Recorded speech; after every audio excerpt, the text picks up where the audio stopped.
You know when they say you can't win them all, I guess that's one of the going factors when it comes to talking about anything Marvel Cinematic Universe related. Whether it's TV, movies, whatever. And I'm going to give some examples here. So let's start off talking about Agents of S.H.I.E.L.D.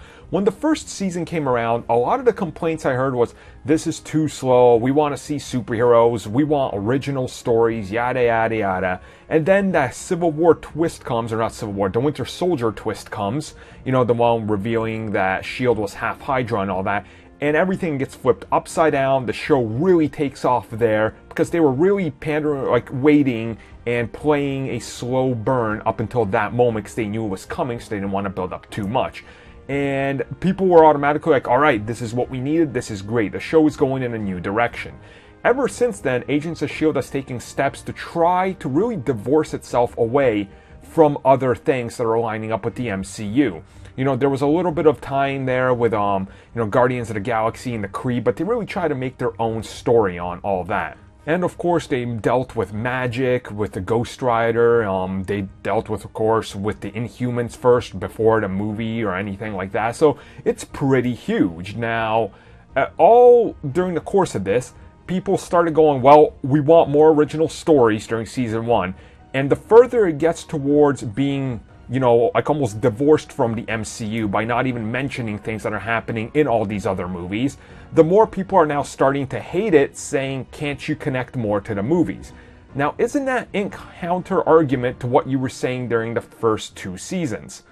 Is this just a pattern that I am noticing, or is everybody noticing this? Because personally, to me, I never want to see them connect to the movies again. I want more unique tales like, you know, Ghost Rider or The Framework, which was absolutely amazing. They literally told you 3 different distinct stories all last season, and people are now saying they want more formulaic, they want to go back to basics, they want to build up to the movie and make sure there's a small tie-in.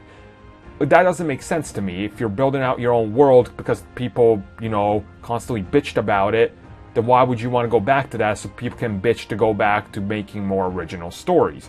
Now, this also isn't just affecting here, it's also affecting the Netflix stuff. So here, let me make an example. So people want the Netflix heroes to appear in the big screen movies, although that can't exactly work as easy as you think.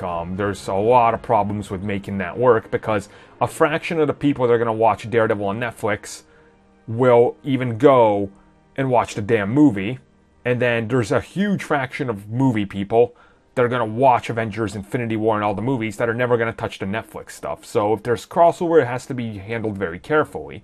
And now people are also in the same mindset of saying, well, we want more crossovers in the Netflix stuff. We should get like an entire season where like Falcon appears or something. Or we should get Coulson to just show up and hang out with the Defenders. Or Punisher should do something. And I'm just like, well, isn't that counter-argumentative again to what you were saying before?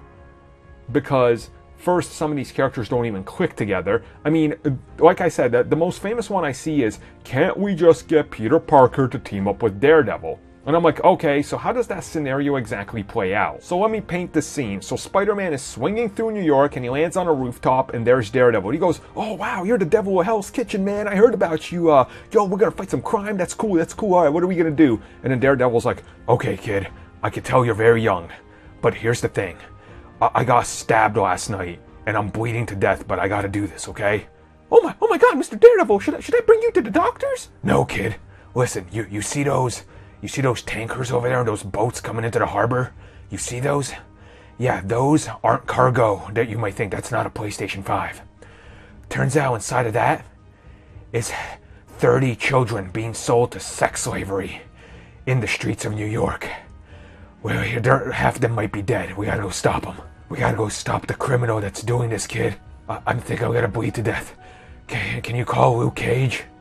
Mr. Stark? Mr. Stark, there's... You see the logistics problem here that we're facing?